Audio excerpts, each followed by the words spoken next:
All right, guys. This is Acer of Spades, Team BLA, State 268. We are number one. And this video is in regard to the all-powerful T9 fighters. Now, before I get started, if you guys have not seen my T9 vehicles video, it'll be in the description section below. Please take a look at that, like and subscribe if you like it, and please share this video with your alliances if it helps them. So let's go ahead and get started.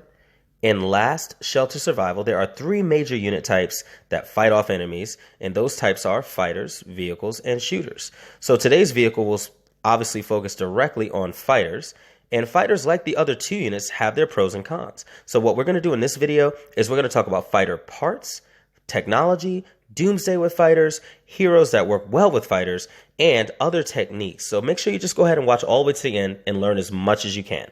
So let's get started on that. Why fighters? See, there's no doubt in my mind that shooters are indeed the most powerful type in the game. As far as units go, they're going to have the highest attack power, and they're going to do a lot more for you than, well, probably all three types.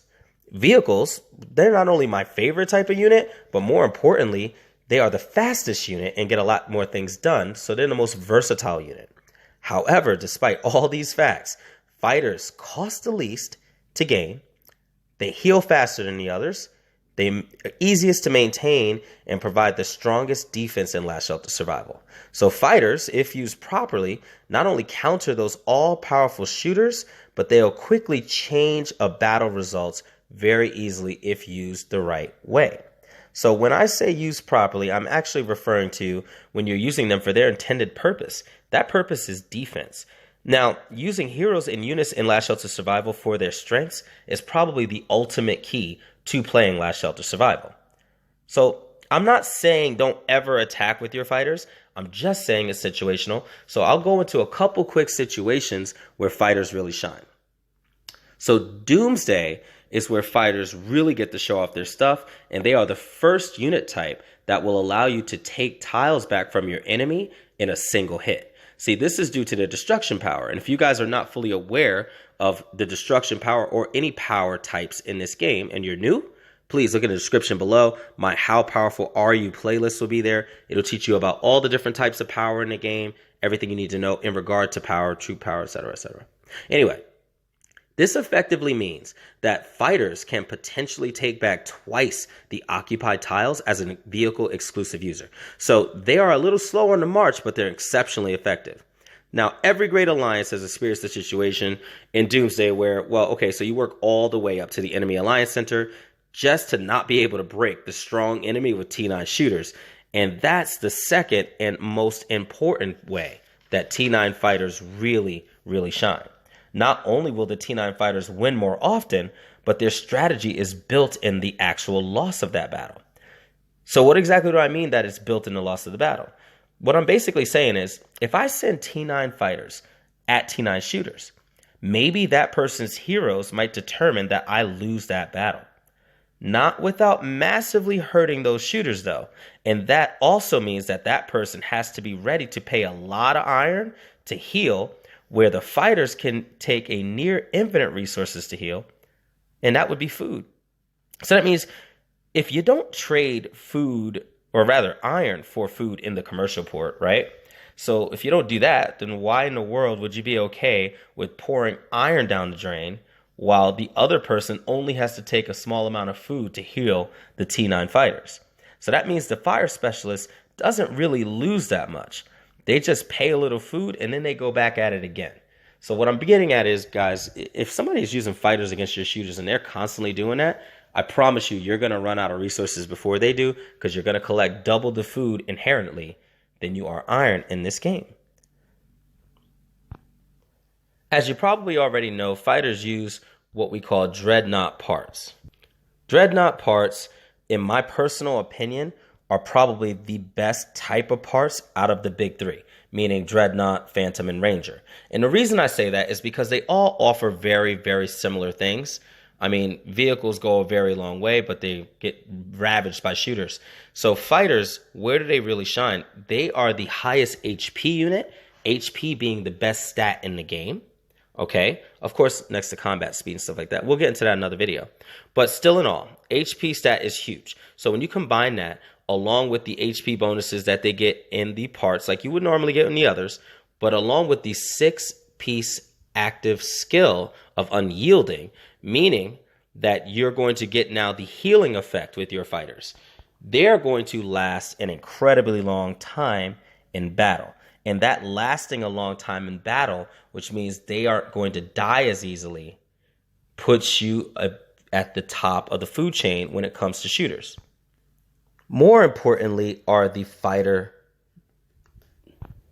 specific heroes like Militant Nick. Now, Militant Nick is a really, really late bloomer. So most people, like I've seen in my own comment sections below, literally just split him. But let's go ahead and look at this 8th skill on Militant Nick. See, what he does is what a lot of other things will do during the game, which is silence or, stop an enemy squad from doing it. But he silences 2 enemy squads within range, making them unable to use combat skills. However, if you go to the upgrade preview and you hit that little question mark, that exclamation point or I symbol, and you scroll all the way down, when maxed out at level 10, Militant Nick is going to do a 70% chance on turn 4, 5, and 6 to silence 2 of your enemy squads for 1 turn. That literally means if you guys get to turn 4, 5, and 6 going against Militant Nick, your turn's pretty much over. If, for instance, Militant Nick is in the 2nd slot, and in that 2nd slot, for whatever reason,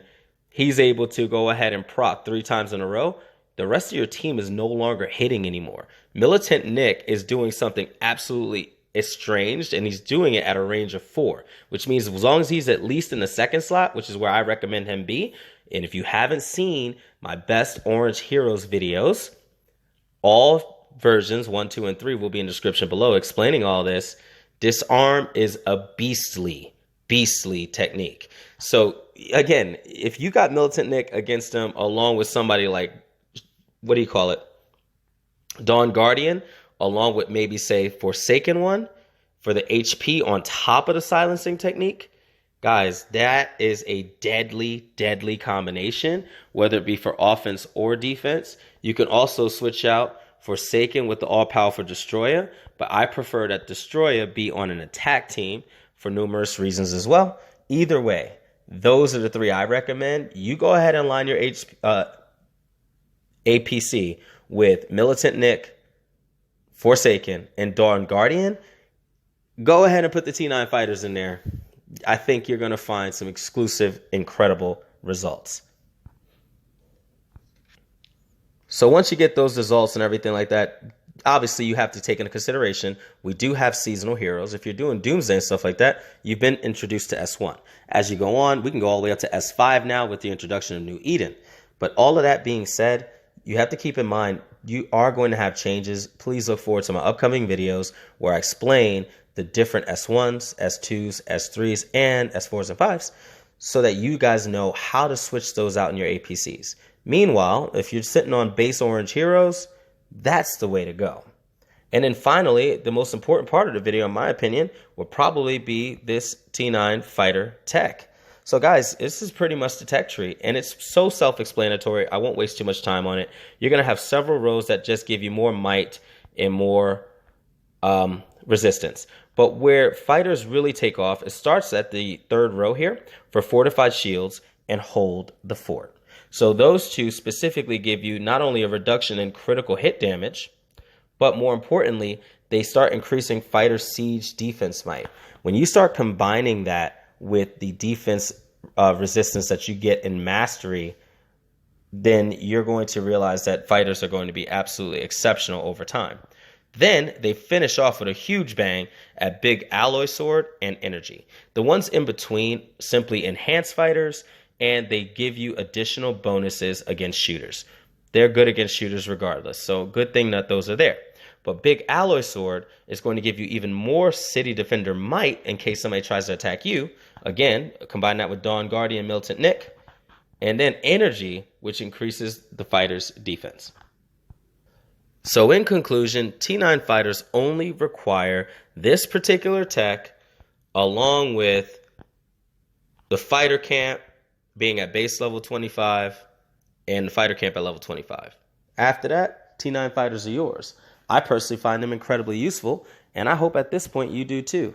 Shooters beware, because if somebody is a diligent player and they're playing hard with fighters, you're going to give some people some hard times, especially if you use the heroes that I suggested.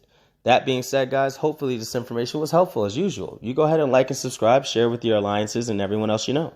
Again, Ace of Spades, I'm Team DLA. If you have any video requests, anything you want me to go over or break down, put it in the comment section below. Believe me, I'm working on everything from missiles to additional hero videos. Guys, I got a lot on my plate, so I'm excited, but I still want more. So you go ahead and send that in the comment section below. I'm going to make it happen for you. And again, send me a shout out any day. I'll come visit you maybe.